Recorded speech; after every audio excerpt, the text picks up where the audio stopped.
Yeah, the point I wanted to get onto when you're talking about parkour and the way that it's not the vision that he, had for it, but it's kind of what it's become now for certain groups of people. It kind of really relates to various things, like jazz, for example, something I've always liked. I played in a jazz band for what, grade 6 to grade 12 regularly, so many years of my Hmm. life. And I listen to jazz every single day, right?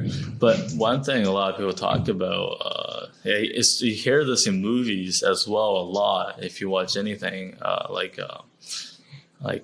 La Land, for example, very very popular movie, did really well, absolute Hollywood blockbuster of a film, culturally relevant as well, huge celebrities. But one thing they talk about is like pure jazz and this and that, and you definitely hear people who are into jazz talk about this as well. So in that sense, it's pretty accurate. But really, when you look at jazz and the history of it, what you see is evolution. You see one generation to the next is taking ideas and making new things out of them. It is improving them, right? You see people, certain incredible artists, absolutely massive for the scene, towards, well, first of all, you see them change throughout the time, but also a lot of time towards the end of their career, you see them doing some more experimental stuff, like getting into almost pop territory, like hip hop territory, right? You see people getting more into the funk aspect, right? You see people doing with more bossa nova stuff with the Brazilian jazz and that different, more of a Latin sound. And you definitely see Latin jazz a lot with Afro-Cuban stuff. There's also a lot of from the change from bebop, where there's so many different notes, so many different key changes, and that switch into more cool jazz, more of the West Coast, more of the moto jazz, with Chet Baker. Obviously, Miles Davis was huge in that. Um, like when it made that change, where from all those notes and those key changes and all that into stuff that just like you kind of stay in the same key, very few chords and not that many notes, and you slow it down, you explore the ideas that's there within just a simple context. You're not looking at so many different things at the same time, right?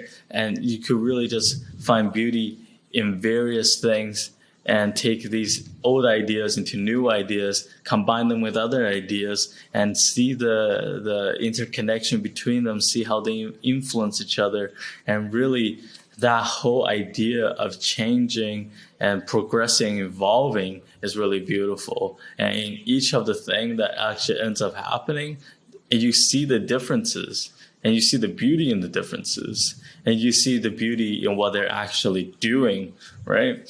In basketball, a lot of old heads will say, "Oh, the game is so soft today. Everyone just shoot threes. Like, how is that a foul? That is a travel." And in so many ways, there's a lot of truth in what they're saying. But at the same time, players are more skilled nowadays than ever. Uh, some of the most Hmm. athletic players are also playing today. And when you look at the actual size, it's not the average height of players isn't really different. It's almost exactly the same, actually. What you just see is you have 7 footers who are just incredible shooters who could play make and make all the right passes all the time, and who just could do all these incredibly skilled things rather than just try to dominate in the post. And have that, like that, it takes a lot of skill to do that. And some players with their footwork and whatnot, absolutely incredible. But it's only one part of the game. It's only a specific skill set. Nowadays, you're seeing players do a lot more, and the general skill they have in all these different aspects are just higher, right? And there are also rule changes. There are also, you got to think about making the game more popular worldwide as a brand, as a sport, right? So you kind of see all these different aspects to it, and you also have to realize these players screw up on watching the great players on the past. It's like the saying, I forget by who, but like if I could see further, it's because I stand on the shoulders of giants, right? It's based on what other people have done before you, and looking at that and just taking those ideas, like I was saying, with parkour, with jazz and basketball and whatnot, and making new things out of them, taking them in specific directions, and just playing with them and making it your own in a way, and really just build on top of them in various ways. And overall, I think that whole progression in these various movements, various aspects, just these various different things in general, really, just that whole progression, that evolution is just so beautiful. Like, I just love seeing that change and looking at the history of all these different things and how they kind of became the way that they are now, and potentially what they might shape up to be, right, in the future.